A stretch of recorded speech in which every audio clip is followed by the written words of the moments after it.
Hello friends, जैसे कि आप सभी को पता है कि आरआई ने अपने लेवल 2 और लेवल 3 के एग्जाम के रिजल्ट्स अनाउंस कर दिए हैं। रिजल्ट्स 14 ऑफ अगस्त को अनाउंस किए थे। तो आप सभी के दिमाग में होगा कि सिलेक्शन लिस्ट कब तक आएगी या फिर आपको कौन कौन से डॉक्यूमेंट्स नेसेसरी हैं आपकी काउंसलिंग के टाइम पे। तो आज की हमारी वीडियो उस टॉपिक पे रहने वाली है। तो सबसे पहले हम लोग बात कर लेते हैं सिलेक्टेड लिस्ट की। आरआई का रिजल्ट लास्ट ईयर 8 ऑफ अगस्त के अराउंड आया था और आरआई ने F6 के अंदर अंदर अराउंड 14 ऑफ अगस्त को सेलेक्टेड लिस्ट आरआई ने अनाउंस की थी। तो उस तरह से अगर देखा जाए तो अब की बार हम लोग का रिजल्ट 14 ऑफ अगस्त को आया है, तो 15 ऑफ अगस्त ऑलरेडी हॉलीडे था। मीन्स हॉलीडे नहीं था, वर्क नहीं होता है वहाँ पे। फिर 16 वर्किंग डे था। आज 17 सैटरडे है, कल 18 संडे है और फिर 19 को आपका रक्षाबंधन, जैसे आप सभी को पता है। तो मेरे अकॉर्डिंग टू मी आप वेंसडे या फिर लेट थर्सडे 22nd तक आप वेट कर सकते हैं। अराउंड 21st 22nd ऑफ अगस्त को आपको सेलेक्टेड लिस्ट देखने को मिल सकती है, और जो बाकी सारे कोर्सेज हैं आपके लेवल 2 और लेवल 3 के। सो अब आते हैं अपने सेकंड टॉपिक पे, जो कि आज का मोस्ट इम्पोर्टेंट टॉपिक है कि आपको कौन कौन से डॉक्यूमेंट्स आरआई के काउंसलिंग में लगने वाले हैं, ऑनलाइन काउंसलिंग में। बस आपको पता होगा काउंसलिंग दो स्टेप में होती है, एक ऑनलाइन काउंसलिंग होती है, फिजिकल रिपोर्टिंग। उसके लिए मैं अभी जब आरआई सेलेक्टेड लिस्ट अनाउंस करेगा तो मैं डिटेल वीडियो बना दूंगा कि आपको ऑनलाइन काउंसलिंग कैसे करानी है और आपको फिजिकल रिपोर्टिंग में क्या क्या डॉक्यूमेंट्स ले जाने हैं और फिजिकल काउंसलिंग के लिए आपको क्या प्रोसेस फॉलो करना पड़ेगा। इस वीडियो में हम बात करेंगे डॉक्यूमेंट्स आपको कौन कौन से नेसेसरी हैं और वो डॉक्यूमेंट्स आप कहाँ से प्रोक्योर करें।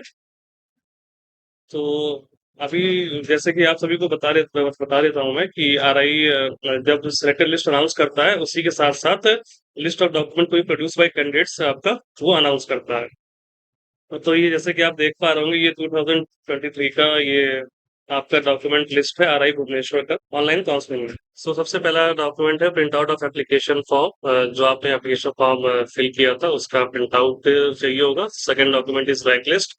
जो आपने अभी रिजल्ट आने के बाद रैंक लिस्ट डाउनलोड की है, आपको सी स्कोर कार्ड अपना जिससे हम लोग कहते हैं वो चाहिए होगा। सेकंड डॉक्यूमेंट है school college department leaving certificate या ट्रांसफर सर्टिफिकेट आपका। अगर आप लेवल 1 से बिलोंग करते हैं तो आपको अपना क्लास 12 का टीसी चाहिए होगी यहाँ पे। बट अगर आप यूजी या पीजी कर चुके हैं तो आपको अपने कॉलेज या यूनिवर्सिटी से आपको अपना माइग्रेशन सर्टिफिकेट या ट्रांसफर सर्टिफिकेट निकलवाना होगा।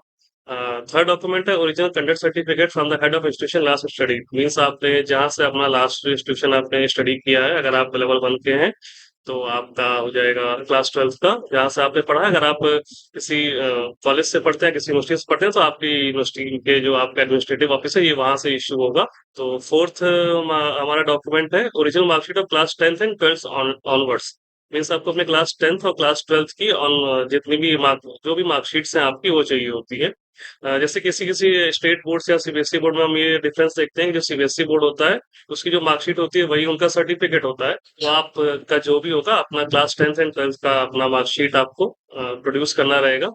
और फिफ्थ डॉक्यूमेंट आपका original certificate diploma degree of class 10th and 12th onwards. ये भी सेम चीज ही है, बट आपको इसमें अपनी क्लास 10th की मार्कशीट, क्लास 12th की मार्कशीट, अगर आपने यूजी किया है, यूजी लेवल कोर्स के अप्लाई कर रहे हैं लाइक बीएड इन डिफरेंट आरआईज, तो आपको अपने यूजी की मार्कशीट। सिक्स्थ आपको अपना मेडिकल फिटनेस सर्टिफिकेट चाहिए from a government medical practitioner not below the rank of assistant surgeon. तो इसमें मुझे नहीं लगता कोई डाउट होगा आपको। एक मेडिकल सर्टिफिकेट बनवाना है जिसका फॉर्मेट आपको मैं यहाँ पे दिखा देता हूँ। अ, ये रहा, ये आपका आरआई का जो आरआई एक्सेप्ट करता है मेडिकल फिटनेस सर्टिफिकेट है, ये उसका फॉर्मेट है। आप आरआई के ऑफिशियल वेबसाइट पे जाकर के भी ये फॉर्मेट आप डाउनलोड कर सकते हैं, और ये फॉर्मेट मैंने अपने टेलीग्राम चैनल पे भी डाल रखा है। टेलीग्राम चैनल का लिंक आपको वीडियो के डिस्क्रिप्शन में मिल जाएगा, या फिर आप हमारे चैनल के होम पेज पे जाकर के मोर इन्फो में क्लिक करके आप वहां से टेलीग्राम चैनल का लिंक पे क्लिक करके टेलीग्राम चैनल विजिट कर सकते हैं, और वहां पे आपको हमारे चैनल के जो फाइल्स फोल्डर होता है उसमें आपको सारे डॉक्यूमेंट्स मिल जाएंगे। अगर आप रेगुलर अपडेट्स चाहते हैं तो अ, हमारे चैनल पे एक प्राइवेट ग्रुप है जिसमें बहुत ही कम मेंबर्स हैं। इसलिए आप अगर आपको ज्यादा रेगुलर इन्फॉर्मेशन चाहिए एडमिशन या काउंसलिंग के रिलेटेड तो आप उसमें भी ऐड हो सकते हैं। तो आते हैं वापस से टॉपिक पे अपने। फिफ्थ डॉक्यूमेंट हो गया हमारा यहाँ पे मेडिकल। सिक्स डॉक्यूमेंट का मेडिकल सिक्स यहाँ से कट कर देना। सिक्स डॉक्यूमेंट हमारा मेडिकल फिटनेस सर्टिफिकेट हो गया। सेवंथ पॉइंट पे आते हैं, original caste certificate from an authority empowered to issue such a certificate, I.E. Magistrate, Collector, Deputy Commissioner, or any other revenue officer not below the rank of Tehsildar in case of SC, ST, OBC, EWS candidates.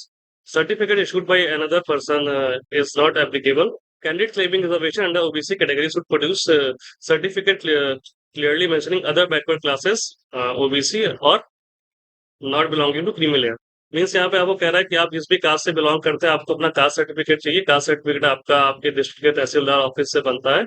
अगर आपने इसे already नहीं बनाया है तो आप apply कर सकते हैं। इसको बनने का प्रोसेस होता है एटलीस्ट इसको 2 to 3 वीक्स लगते हैं अप्रोक्सीमेटली। बट अगर आप किसी क्लर्क को कांटेक्ट करते हैं अपने रेवेन्यू तहसीलदार ऑफिसर के ऑफिस में तो वो आपको 1 वीक के अंदर ही बना करके दे सकते हैं। और सबसे इम्पोर्टेंट चीज यहाँ पे आपको एक, जैसे आप जान रहे हैं कि RI एक सेंट्रल लेवल का इंस्टीट्यूट है, तो यहाँ पे आपको जो भी सर्टिफिकेट अपना बनाना होगा वो आपको सेंट्रल लेवल का बनाना होगा, अपने स्टेट लेवल का नहीं बनाना है। क्योंकि अब सारे जो जितने भी सर्टिफिकेट होते हैं वो इस सेंट्रल लेवल के लगते हैं सेंट्रल यूनिवर्सिटीज में। खासकर OBC नॉन क्रीमी लेयर वालों के लिए मैं बता रहा हूँ कि जितने भी सर्टिफिकेट आप बनवाएं वो आप कोशिश करें कि आपका सेंट्रल लेवल का हो। खासकर आपका कास्ट सर्टिफिकेट आपका सेंट्रल लेवल का होना चाहिए। इस पॉइंट पे आते हैं रेजिडेंशियल एंड नेटिविटी सर्टिफिकेट, जिसको हम डोमिसाइल सर्टिफिकेट के नाम से भी जानते हैं। ये भी आपका तहसीलदार ऑफिस से ही बनता है। ये सर्टिफिकेट है आप में से कुछ लोगों ने एज अ डोमिसाइल प्रूफ अपना स्टेट का प्रूफ देने के लिए फॉर्म भरते हुए भी अपलोड किया होगा। तो आप वो सर्टिफिकेट अपना संभाल करके रखना है क्योंकि वो आपका काउंसलिंग के टाइम पे जरूरी होगा।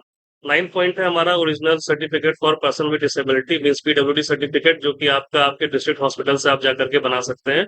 सेम आपका ये जो मेडिकल सर्टिफिकेट था ये भी अगर आपको नहीं कुछ समझ में आ रहा है तो आप सीधे अपने डिस्ट्रिक्ट हॉस्पिटल विजिट करिए। और ये रहा डॉक्यूमेंट। मैं एक बार फिर से इसको बता देता हूँ। यहाँ पे आपको अपने नेम वगैरह फिल करने, पेरेंट्स के नेम फिल करने, यहाँ आपने फोटोग्राफ लगानी है। फिर आपको मार्क्स ऑफ आइडेंटिफिकेशन में यहाँ पे अपना कोई बॉडी पे जो भी विजिबल मार्क्स है, जैसे आपके mole mole on right face, under eye eye ये सब चीजें हैं, वहाँ पे फिर आपको अपना सिग्नेचर करना है, प्लेस बताना है आपने कहाँ से बनवाया है, और फिर आपको यहाँ पे डेट फिल करनी है। यहाँ पे आपका जो मेडिकल प्रैक्टिशनर है उनका साइन होगा। और यहाँ पे सील नंबर RI मांग रहा है तो आपको उनका सील नंबर अगर उनके अगर इस टाइम पे है तो अच्छी बात है, कि नहीं है तो आप उसको यहाँ पे उनसे नोट करवा सकते हैं। वापस से आते हैं कि रेजिडेंशियल नेटिविटी हो गया, ओरिजिनल सर्टिफिकेट ऑफ PWD हो गया। इनकम सर्टिफिकेट भी आपका तहसीलदार ऑफिस से ही बनेगा, वही सेम क्लर्क से आप अपना डोमिसाइल भी बनवा सकते हैं, कास्ट सर्टिफिकेट बनवा सकते हैं, इनकम सर्टिफिकेट सर्टिफिकेट भी बनवा सकते हैं। तो सेम ऑफिस में ही बनेगा, तो तीनों का प्रोसेस लगभग सेम ही होता है। और तीनों को बनने में भी लगभग मेरे ख्याल से 2 to 3 वीक्स का टाइम लगता है, जो कि मेरे ख्याल से अभी काफी लेट हो गया है। बट आशा करता हूँ कि आप में से मैक्सिमम लोगों ने ये बनवा करके ही रखा होगा। 11th है आपका migration certificate if any for students coming from other university then Utkal. जैसे कि आप ये देख रहे हैं कि RI भुवनेश्वर का है, तो इसलिए यहाँ पे उत्कल यूनिवर्सिटी लिखा हुआ है। अगर RI भोपाल का होता तो यहाँ पे बरकतुल्ला यूनिवर्सिटी लिखा होगा। तो माइग्रेशन सर्टिफिकेट का सीन ये है कि अगर आप RI भोपाल से बिलोंग करते हैं, अगर आपने RI भोपाल का फॉर्म भरा है, अगर और आपने बरकतुल्ला यूनिवर्सिटी से अपनी पढ़ाई पूरी की है, ग्रेजुएशन या पोस्ट ग्रेजुएशन की, तो आपको माइग्रेशन सर्टिफिकेट नहीं चाहिए होता है।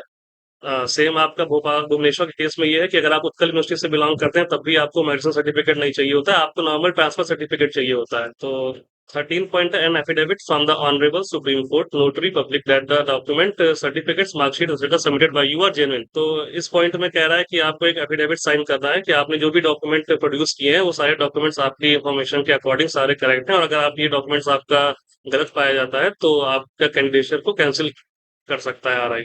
तो इस डॉक्यूमेंट का फॉर्मेट ये कुछ इस तरह का है, मैं दिखा देता हूँ।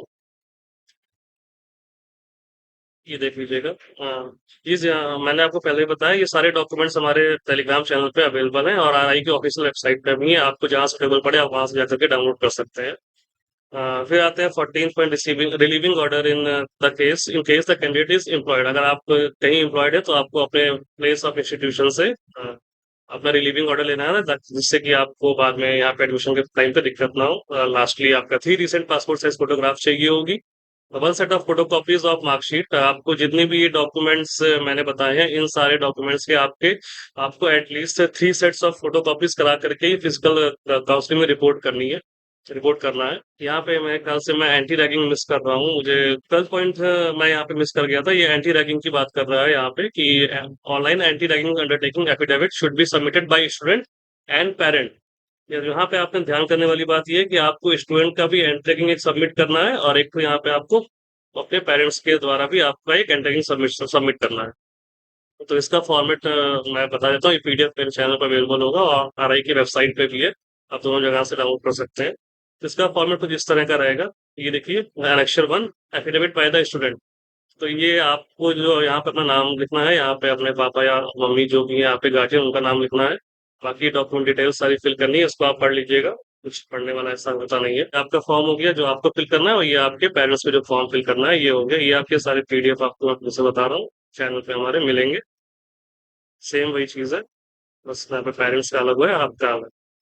तो मेरे ख्याल से सारे पॉइंट्स मैंने कवर कर लिए हैं। ये आप देख सकते हैं कि ये आरआई अजमेर का है जो लास्ट ईयर उन्होंने लगा था। Documents RI Ajmer, RI Bhopal आपका या फिर आरआई भुवनेश्वर, सबके यहाँ सेम लगभग डॉक्यूमेंट्स लगते हैं। तो ज्यादा कुछ चेंजेस आता नहीं है, हर ईयर ये इतने ही डॉक्यूमेंट्स वहाँ पे लगते हैं। बट इस ईयर जब आरआई लिस्ट निकालेगा, मैं एक बार फिर से लिस्ट को एक रीचेक करके एक वीडियो डाल दूंगा, कोई अगर उसमें चेंज आया होगा डॉक्यूमेंट्स में। और वन अदर थिंग, आपको एक गैप सर्टिफिकेट, अगर आपका 2 साल या 1 साल का गैप है, तो कि आरआई ने यहाँ पे कहीं मेंशन नहीं किया है कि उसको आपका एक गैप सर्टिफिकेट चाहिए।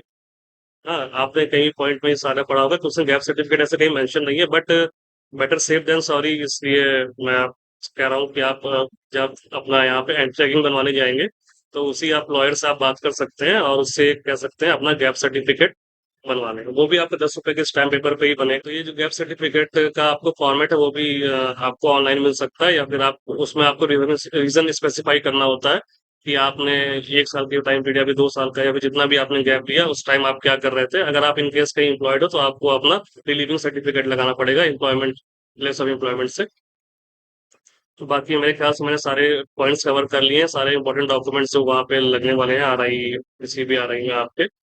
सो अगर कुछ मिस हुआ है तो आप लोग कमेंट करके मुझसे पूछ सकते हैं, मैं कमेंट में आपकी क्वेरीज को सॉल्व करने का प्रयास करूंगा। बाकी आरआई काउंसलिंग के 2024 के रिलेटेड कोई अगर इम्पोर्टेंट अपडेट आती है तो आपको मैं जल्द से जल्द वीडियो डालने का प्रयास करूंगा। सो तब तक के लिए अपना डॉक्यूमेंट्स आप लोग बनवाइए, and best of luck for your counselling. ये हमारा टेलीग्राम चैनल है, आप इसको क्या बोलते हैं, सब फाइल सेक्शन में जा करके देख सकते हैं, यहाँ पे सारी फाइल्स अपलोडेड है। और मैं बाकी फाइल्स अभी अपलोड कर दूंगा। तो फाइल्स आपको मैंने वीडियो में बताई हैं, सारी फाइल्स यहाँ पे आपको मिल जाएंगी। और अगर आप रेगुलर अपडेट्स चाहते हैं तो यहाँ पे आपको मेरे चैनल का लिंक मिल जाएगा डायरेक्टली। आप वहाँ पे चैनल के लिंक को विजिट करके, ये रहा आपका, ये मेरा ग्रुप है, इसमें ग्रुप देख लीजिए आप। इसमें आपके रेगुलर अपडेट्स आती हैं और डिस्कशन वगैरह की गई है ग्रुप में। आप इसको भी ज्वाइन कर सकते हैं अगर आपको लेटेस्ट अपडेट्स चाहिए। That's all for today. अगर आपको मेरा वीडियो पसंद आया, अगर आपको ये चैनल हेल्पफुल लगता है, तो इस चैनल को अपने फ्रेंड सर्कल में या फिर आपके जो भी आरआई के कैंडिडेट्स हैं आपके जानने में, उनके साथ शेयर करिए। और अगर आपको वीडियो पसंद आई तो लाइक करिएगा और शेयर करिएगा। Also subscribe to my channel. Thank you.